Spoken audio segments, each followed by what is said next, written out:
अपने हिस्से में जो भूमिका आई है उसको निष्ठा से अदा करें। एक पत्नी के रूप में, एक पिता के रूप में, एक माँ के रूप में, एक पत्नी के रूप में, एक भाई के रूप में, एक बहन के रूप में, माँ बाप के रूप में, संतान के रूप में, जो पात्र किरदार हमें मिला है तदनुसार रामायण की कथा क्यों सुनना है? वो इसीलिए कि हम अपने किरदार को ठीक तरह से निभा सकें। रामायण क्या है? आदर्श जीवन की आचार संहिता। भगवत गीता क्या है? मानवता का मनोविज्ञान।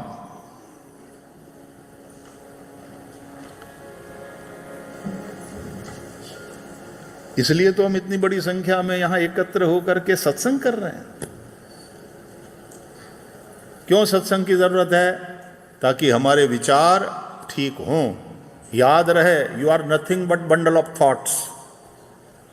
इंसान और कुछ नहीं है, वो विचारों का पुतला है। जैसे तुम्हारे विचार वैसा तुम्हारा विश्व। इसलिए तुम्हारे विचारों को ठीक करना जरूरी है, और इसलिए सत्संग है।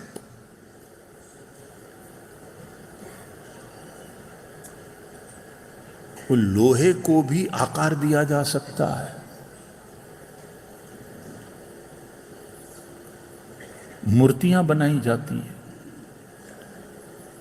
लेकिन आकार देने से पूर्व लोहे को तपाना पड़ता है। मिट्टी से कई आकार के कई बर्तन बनाए जा सकते हैं, लेकिन उसके पहले मिट्टी को भिगोना पड़ता है। तो तुम्हारी चेतना को भी कथा में थोड़ा भिगोते हैं पहले,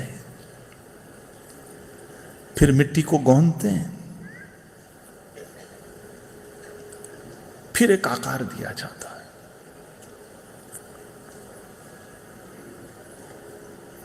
और फिर आवा में डाल दिया जाए तो फिर वो आकार पक्का हो जाता है।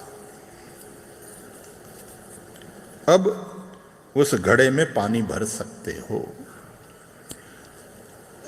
मिट्टी से एक घट बना है, लेकिन बिना पके हुए घट को पानी में डाला, पानी भरा, उठाने जाओगे मिट्टी बिखर जाएगी। और मजे की बात यह है,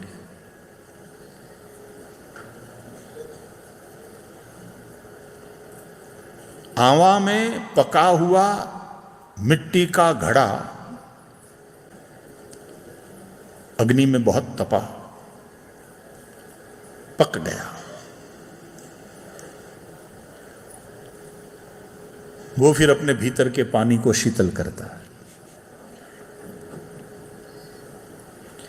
इसलिए ऐसे तपस्या किए हुए महापुरुषों की वाणी जैसे उसका पानी शीतलता देता है और जीवन देता है, तृप्त करता है, उसी प्रकार ऐसे महापुरुषों की वाणी भी शीतलता देती है, जीवन देती है, तृप्त करती है।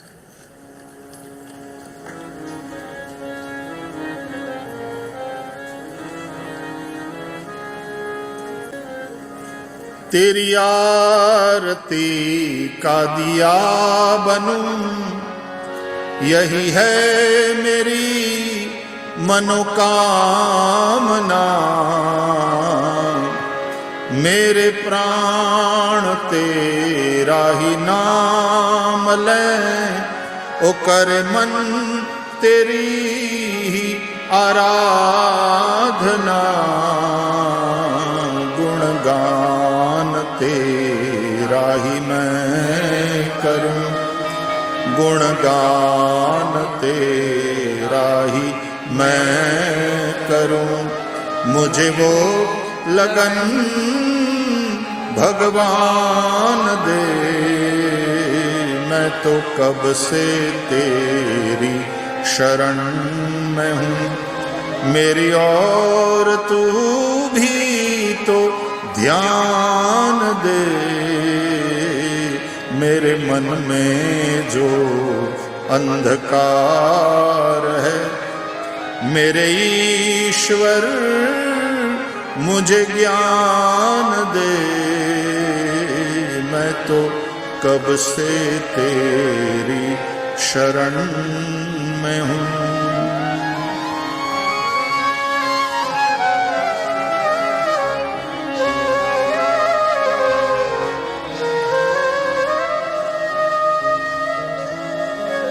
चाहे दुख की रैन मिले तो क्या, वो चाहे सुख की भोर खिले तो क्या,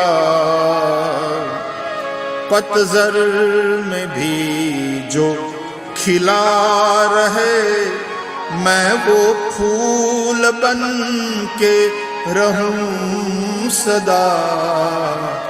जो लूटे न फीकी पड़े कभी, जो लूटे ना फीकी पड़े कभी, मुझे वो मधुर मुस्कान दे, मैं तो कब से तेरी शरण में हूँ, मैं तो कब से तेरी शरण में हूँ।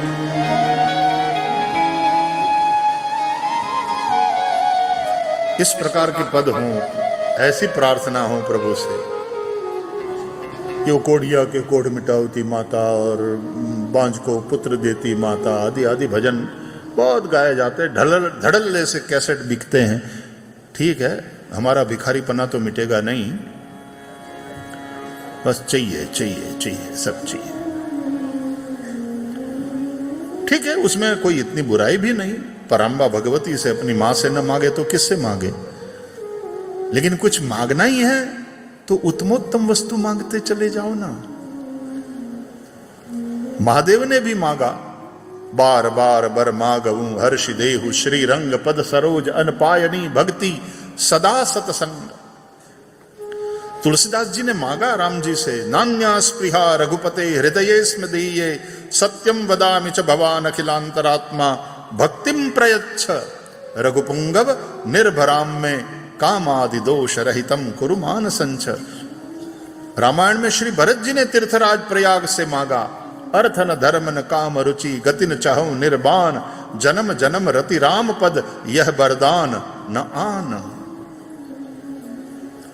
प्रभु से प्रभु का प्रेम मांगो। हम प्रभु से चाहते हैं कि प्रभु को चाहते हैं। हम भगवान को तो मानते हैं, भगवान की मानते हैं क्या?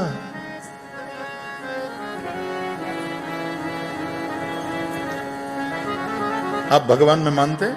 बोले हाँ भगवान में मानते हैं। भगवान की मानते हो?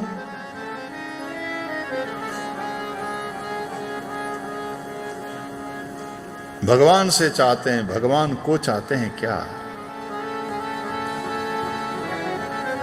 यह प्रेम सदा भरपूर रहे भगवान तुम्हारे चरणों में, यह अर्ज मेरी मंजूर रहे भगवान तुम्हारे चरणों में। प्रेम मांगो। मैं तो कब से तेरी शरण में हूं, मेरे मन में जो अंधकार है मेरे ईश्वर मुझे ज्ञान दे। मांगना ही है तो तुम्हारी मांग उत्तरोत्तर ऊंची ऊंची ऊंची चली गई। एक जगह हम गए किसी के घर, तो उनके दादाजी कमरे में थे, तो बोले भाई श्री वो तो आ नहीं सकते, आप जरा वहां आएंगे? मैंने जरूर आएंगे, दादाजी के पास बैठेंगे। तो बगल में कुर्सी लगा करके बैठे। तो एक दो बात मैंने कही, लेकिन वो बड़े यूं हाथ जोड़ करके मुस्कुराते रहे। ऐसा लगा कि कुछ ज़्यादा असर नहीं हो रहा। तो फिर उन्होंने कहा कि भाई श्री जरा दादाजी ऊंचा सुनते हैं। ये बड़ा अच्छा शब्द प्रयोग है हमारी भाषा में। बहरे हैं ऐसा नहीं बोलने का। दादाजी ऊंचा सुनते हैं। और यही बात है यार, ऊंचा सुनने की आदत रखो। ऐसी वैसी बातें क्या सुनना, ऊंची ऊंची बातें सुनने की आदत रखो। हम सुनेंगे तो ऊंचा सुनेंगे, यानी ऊंची ऊंची जो बात है, कल्याण की बात है, मांगेंगे हम, लेकिन हमारी मांग ऊंची ऊंची ऊंची, मतलब लाख मांग रहे थे अब करोड़पति, ऐसी बात नहीं। एक ने बोला इसके साथ शादी करी है तब से मैं करोड़पति हो गया हूं। बोले वाह, इतनी लकी है तुम्हारी बीवी। नहीं, बोले मैं पहले अरबोपति था।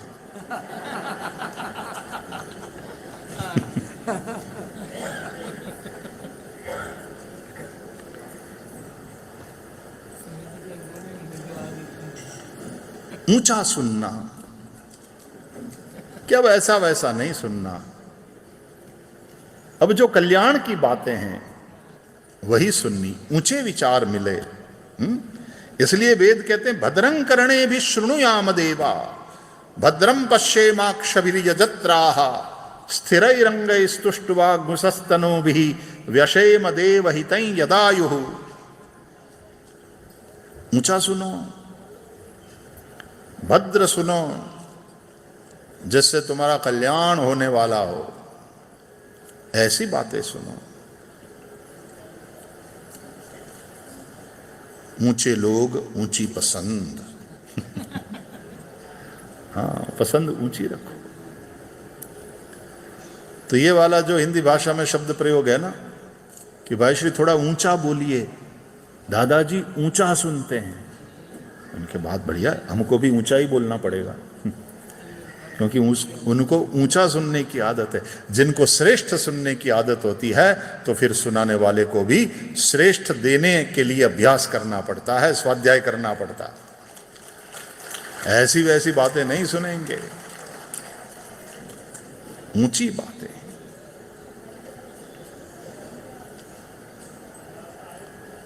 तो जैसे तुम्हारे विचार वैसा तुम्हारा विश्व। व्यक्ति विचारों का पुतला है।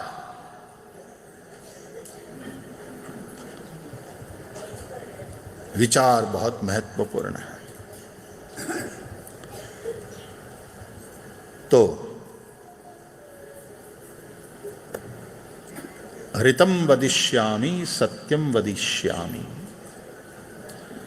मधुवाता ऋतायते मधुक्षरन्ति सिन्धवः। ऋतायते, ऋत का पालन करने वाले यानी प्रकृति के नियमों का पालन करने वालों के लिए ये वायु मधुर, सुखप्रद, आनंद देने वाली वायु चल रही है, हवा चल रही है। तो शरीर एक संदेश देता है कि अब भूख लगी है बेटा, खाना खिला दो। शरीर संदेश देता है अब थक गया हूं बेटा, सुला दो। उबासियां आने लगती है, समय होते ही नींद खुल जाती है। शरीर का एक लय है, जैसे सुबह होती है, रात होती है, ऋतुएं आती हैं जाती हैं। सृष्टि का एक लय है, प्रकृति का एक लय है, और वो लय टूटना नहीं चाहिए। आजकल प्रकृति का लय भी टूट रहा है। क्यों? हम मनुष्यों की भोगवादिता के कारण, हमारी बेवकूफी के कारण। विकास हमें चाहिए, लेकिन विवेकपूर्ण विकास हो, अंधा विकास नहीं। पर कैपिटा इनकम पर ही मूल्यांकन करोगे कि राष्ट्र आगे बढ़ रहा है, जीडीपी इतनी बढ़ रही है। पर कैपिटा हैप्पीनेस का क्या? पर कैपिटा इनकम तो ठीक, हैप्पीनेस इंडेक्स की ओर भी तो देखना पड़ेगा। हमारा पड़ोसी छोटा सा देश भूटान पर कैपिटा हैप्पीनेस पर जोर दे रहा है। किस राष्ट्र के लोग कितने सुखी है, मन से कितने संतुष्ट है, कितने हैप्पी है, उसका अभ्यास भी हो रहा है। और याद रहे, सुख पैसों के अधीन नहीं है, सुविधा पैसों के अधीन है, सुख पैसों के अधीन नहीं है। You can buy your comfort, you can not buy happiness with money. मैंने देखा पैसे वाले भी रोते हैं, बिना पैसे वाले भी रोते हैं, मैंने सबको रोते देखा। फर्क इतना, पहले वो झोंपड़े में रहते थे और रोते थे, अब महलों में रहते हैं और रोते हैं। पहले पंखा के नीचे बैठ करके रोते थे, अब सेंट्रल एयर कंडीशन हाउस में बैठ करके रोते हैं। पहले खटिया पर बैठ कर रोते थे, अब डंडो पिल्लो के गद्दों पर या सोफा पर बैठ करके रोते हैं। पहले भी दुखी थे, अब भी दुखी हैं, लेकिन अब पैसा है इसलिए थोड़े कंफर्टेबली दुखी हो रहे हैं, because they have all the comforts. लेकिन दुख तो मिटा नहीं। पर कैपिटा हैप्पीनेस,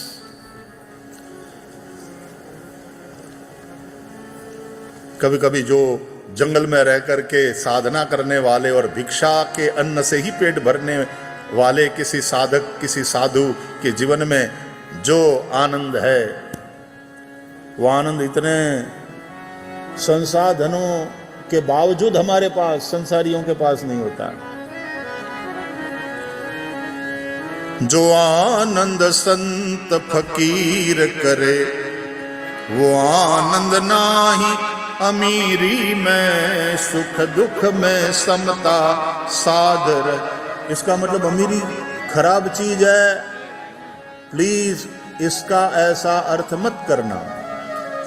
धनवान तो बनो, गृहस्थ हो, पैसा कमाओ, धनवान बनो, कृष्ण की तरह सोने की द्वारका बनाओ।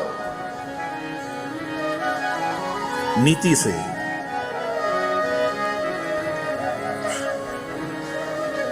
गृहस्थ को पैसा कमाना ही चाहिए, लेकिन याद रखो कि पैसे के अधीन नहीं है सुख।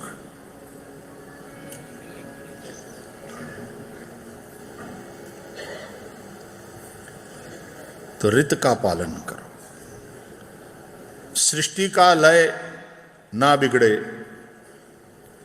तुम्हारे शरीर का भी लय ना बिगड़े।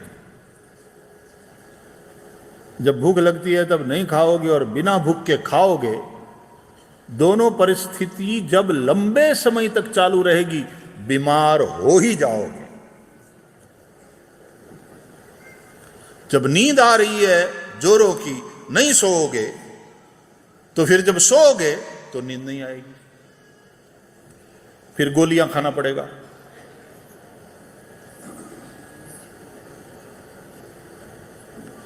एक बड़ी ही निष्ठावान पत्नी ने रात में अचानक याद आया तो रात में 1:30 बजे पति को जगाया, तो सुनो सुनो जागो।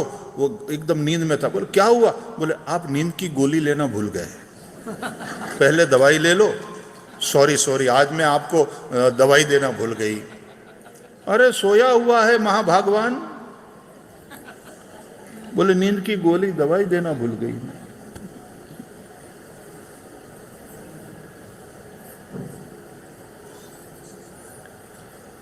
श्रीमद् भागवत के अनुसार देह गुरु है। दत्त भगवान कहते हैं भागवत में 11वें स्कंद में आप पढ़ोगे यदु और दत्त के संवाद में कि देहो गुरुर मम विरक्ति विवेक हेतु।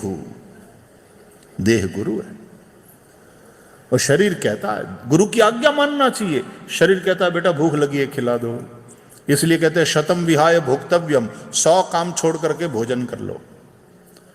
गुरु जी कहते हैं बेटा थक गया हूं अब सुला दो। नहीं गुरु जी फिल्म देखिए ना, पार्टी में जाना है, एंजॉय करना है। दत्त भगवान कहते हैं मैंने शरीर को गुरु माना है, मन चेला है। चेले को चाहिए कि गुरु की आज्ञा माने। आजकल चेला नचवा रहा है गुरु को, जैसा मन कहे वैसा। डॉक्टर ने पेशेंट को जांचा, परखा, लिपिड प्रोफाइल सारा कराया था, रिपोर्ट सारे देखे कोलेस्ट्रॉल हाई है, you have to be careful, खाने पीने में ध्यान रखो। हाई कोलेस्ट्रॉल फिर हार्ट डिजीज को जन्म देगा, सावधान। तो क्या करो? हल्का खाओ, हल्का खाओ, लाइट। ठीक है डॉक्टर साहब। और वो खाने का बड़ा शौकीन। दूसरे दिन उसने सोचा कि डॉक्टर ने हल्का खाने के लिए बोला, हल्का क्या खाऊं? क्या हल्का? पानी पीऊं? पानी बड़ा हल्का होता है, पानी से हल्का क्या? लेकिन फिर देखा कि यार पानी में तेल डालते हैं तो तेल तैरता है पानी के ऊपर, तो पानी से तो तेल हल्का है, क्योंकि जो हल्की चीज होती है वो तैरती है, तो पानी के ऊपर तेल तैरता है, तो तेल हल्का है। फिर सोचा लेकिन यार तेल में पकोड़े तैरते हैं, तो तेल से तो हल्के पकोड़े हुए ना, हाँ ये पकोड़े ठीक है। तो फिर से आदमी वहीं का वहीं पकोड़े खाते हुए, डॉक्टर साहब बिल्कुल हल्का जो है बस वही ले रहे हैं।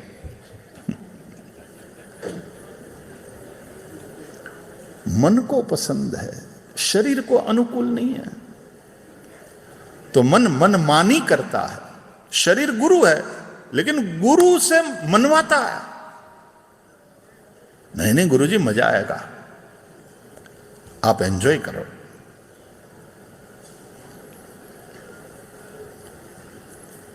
देह गुरु है, मन चेला है। तो शरीर की हम माने, शरीर का एक लय है। रोग का अर्थ ही है कि वो लय टूटा है, वो लय डिस्टर्ब हुआ है।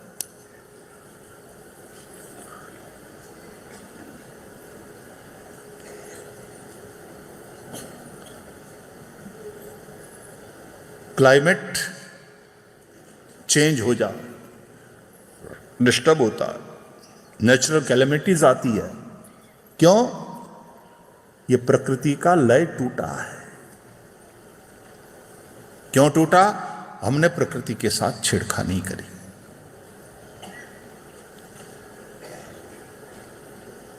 स्वस्थ जीवन क्या है कि आप प्रकृति के साथ तालमेल बिठा करके जीवन जियो। उसको कहते हैं रित का पालन। और व्यवहार में सत्य का पालन करो,